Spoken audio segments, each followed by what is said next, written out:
আমাদের কথাগুলো শুনেও লিখতে পারেন নাই। মিডিয়ার স্বাধীনতার নামে চলেছিল অত্যাচার, অবিচার। সংবাদপত্রের স্বাধীনতার নামে ছিল আপনাদেরকে হয়রানি করা। ডিজিডিএফআই, এনএসআই ছাড়া, তাদের রিকমেন্ডেশন ছাড়া আপনাদের কোনো কথা, আপনাদের লেখা আমাদের কথাগুলো আপনারা লিখতে পারেন না। আল্লাহ পাকের কাছে শুকরিয়া,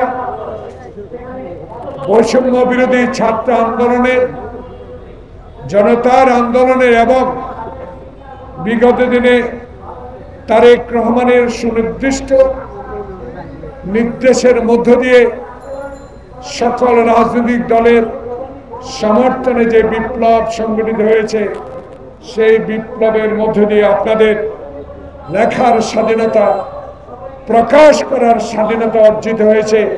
সেই জন্য আল্লাহ পাকের কাছে আমরা দোয়া চাই আপনাদের জন্য। জাহাঙ্গীর এখানে নাগরিক অধিকার পরিষদ থেকে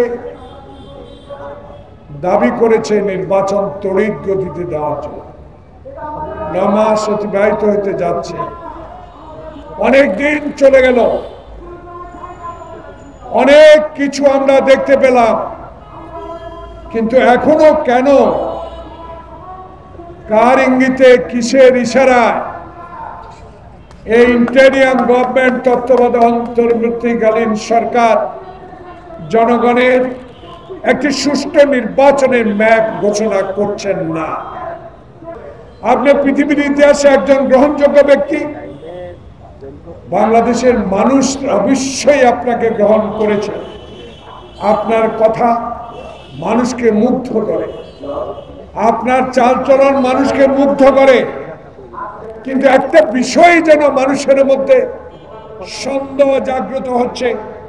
নির্বাচন নিয়ে যখনই কথা বলি, একটি রাজনৈতিক দল, দু একটি রাজনৈতিক দল বলা শুরু করে বিএনপি শুধু নির্বাচন নির্বাচন কেন বলে।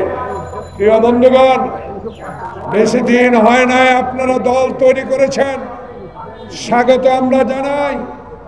আপনাদের আন্দোলনের শরিক, আপনাদের আন্দোলনে যে কর্মকাণ্ড, আপনাদের যে অবদান বাংলাদেশ জাতীয়তাবাদী দল কখনো অস্বীকার করে নাই, ভবিষ্যতে অস্বীকার করবে না।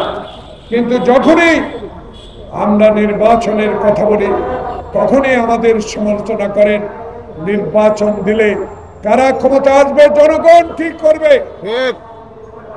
কারা সংসদের সংখ্যাগরিষ্ঠতা পাবে একটি সুষ্ঠু নিরপেক্ষ নির্বাচনে জনগণ সিদ্ধান্ত দিবে কারা সরকার গঠন করবে। আমরা তো হাসিনার মতো জোর করে ক্ষমতায় যেতে চাই না। নির্বাচন আমরা চাই, জোর করে নির্বাচন আদায় করতে চাই না। জনগণ যদি মনে করে নির্বাচন বিলম্বিত হচ্ছে, জনগণই রাস্তায় নামবে, আমাদেরকে বলতে হবে।